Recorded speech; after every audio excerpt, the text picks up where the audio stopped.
Saudi কারাগারে বন্দী 10,000-এর বেশি পাকিস্তানি নাগরিক। বিস্তারিত দেখুন অগ্রযাত্রা ডেস্ক রিপোর্টে। সৌদি আরবে বিভিন্ন অপরাধে 10,000-এরও বেশি পাকিস্তানি নাগরিক কারাভোগ করছেন। গত সপ্তাহে জাতীয় সংসদের প্রশ্নোত্তর পর্বে উপপ্রধানমন্ত্রীর দায়িত্ব পালনকারী পররাষ্ট্রমন্ত্রী ইসহাক দার এই তথ্য জানান। দার জানান, বিভিন্ন অপরাধে সৌদি আরবে আটক পাকিস্তানিদের সংখ্যা 10,279 জন। পররাষ্ট্র মন্ত্রণালয়ের তথ্য অনুযায়ী বিশ্বের বিভিন্ন দেশের কারাগারে অন্তত 19,997 জন পাকিস্তানি বন্দী রয়েছেন।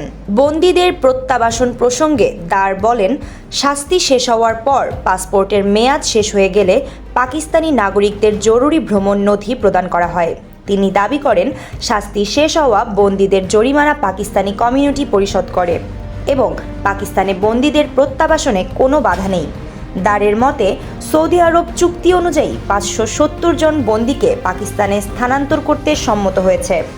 বিশ্বব্যাপী 88টি পাকিস্তানি মিশন থেকে প্রাপ্ত তথ্য অনুযায়ী বিদেশি কারাগারে মোট 19,997 জন পাকিস্তানি বন্দী রয়েছেন।